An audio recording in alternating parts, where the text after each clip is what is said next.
다음으로 새로운이라는 단어가 등장하는 것은 빌라델피아 교회에게 약속하신 말씀에 드러납니다.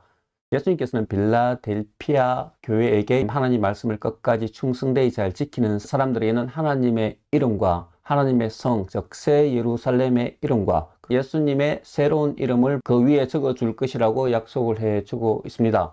여기서 하나님의 성의 이름 새 예루살렘이라는 것과 예수님의 새 이름이 등장합니다. 먼저 우리가 새 예루살렘에 대해서 한번 살펴보도록 하겠습니다. 새 예루살렘을 추가적으로 설명하고 있는 부분이 있습니다. 그것은 하늘에서 하나님으로부터 내려오는 성이라고 말해주고 있습니다. 지상에 예루살렘을 설명하는 부분이 계시록 11장 8절에 가면 나와 있습니다. 지상의 예루살렘은 예수 그리스도가 죽은 영적으로 소돔과 고모라처럼 묘사되고 있는 것입니다. 계시록에서는 그것과 구별되어서 그 새 예루살렘은 하늘로부터 하나님으로부터 내려오는 성이라고 얘기하고 있는 것입니다.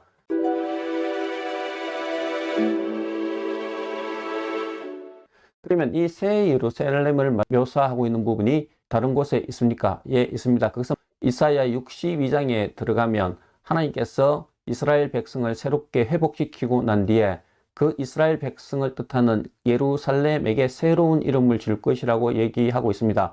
그 새 예루살렘을 말할 때 그 전의 예루살렘들은 말씀에 불순종하여서 황폐해지고 기쁨이 사라져버리고 남편에게 버림받은 여인의 모습으로 그려지고 있지만은 그 새 예루살렘의 영광스러움을 얘기할 때는 헵시바, 즉 너는 나의 기쁨이다. 비올라, 버려진 여자가 아니라 남편이 있는 결혼한 여자라는 모습으로 그 영광스러운 모습을 묘사해 주고 있습니다. 그러므로 예루살렘에서 새 예루살렘으로 바뀐다는 것은 황폐해지고 버려진 땅이 기쁨과 남편이 있는 여인의 모습으로 완전히 신분이 바뀐다는 의미를 가지고 있는 것입니다.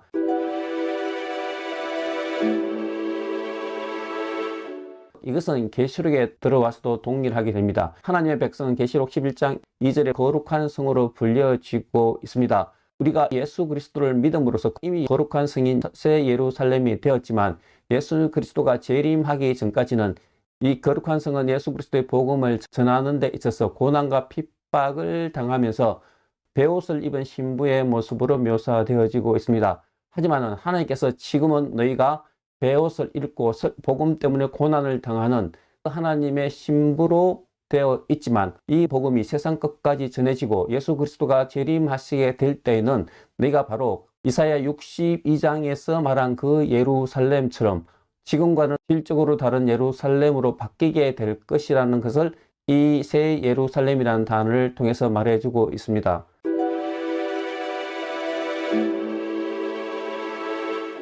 예수님께서는 나의 새 이름을 빌라델피아 교회 위에 적어줄 것이라고 얘기하고 있습니다. 이 말은 예수님께 속한 새로운 우리가 알 수 없는 이름이 있다는 뜻입니다.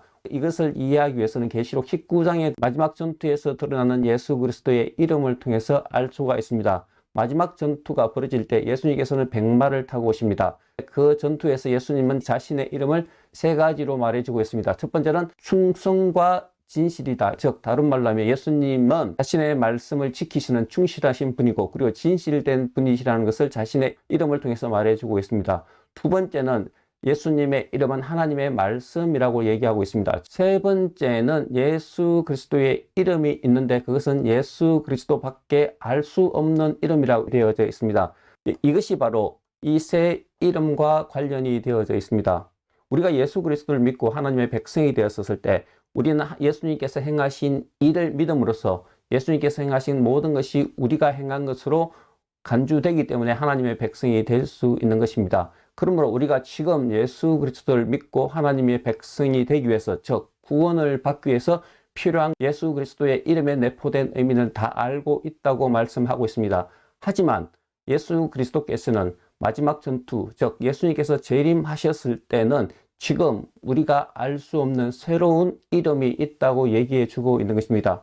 그러므로 예수 그리스도의 새 이름이라는 것은 다른 것이 아니라 우리가 예수 그리스도를 알되 지금 아는 것보다 예수 그리스도가 재림하셨을 때 그분의 모습을 더 온전히 알 수 있다는 의미인 것입니다.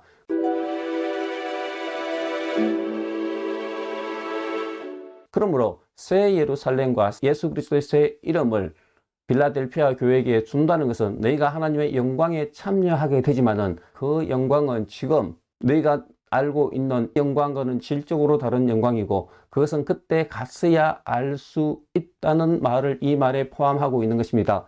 그러므로 새롭다는 것은 우리가 그 약속을 알지만은 그 약속의 의미를 지금 완전히 알 수 없다는 뜻을 포함하고 있는 것입니다. 이것을 사도 바울은 고린도전서 13장 12절에서 이렇게 요약을 하고 있습니다. 우리가 지금은 주를 아는 것이 거울을 보는 것처럼 희미하나 그때는 얼굴과 얼굴을 대하여 볼 것이라고 말하고 있습니다. 그 당시 거울은 지금의 거울과 다르게 동으로 만들어졌습니다. 그러므로 그 거울을 비추어 보면 우리의 모습이 비추어는 지지만 그 모습이 희미하게 보였습니다. 그래서 사도 바울은 그 비유를 통해서 우리가 지금 예수 그리스도를 믿고 하늘의 복을 누리는 것이 좋지만은 예수 그리스도께서 재림하셔서 우리가 예수 그리스도를 보게 될 때는 지금의 모습과는 비교할 수 없다는 것을 고린도서 13장 12절을 통해서 요약해 주고 있는 것입니다. 그러므로 새 이름과 새 예루살렘이라는 것은 우리가 맞이할 그 천국의 모습이 하나님께서 받는다는 약속은 가지고 있지만은 그때 갔어야 우리가 더 완전히 알 수 있다는 의미를 포함하고 있는 것입니다.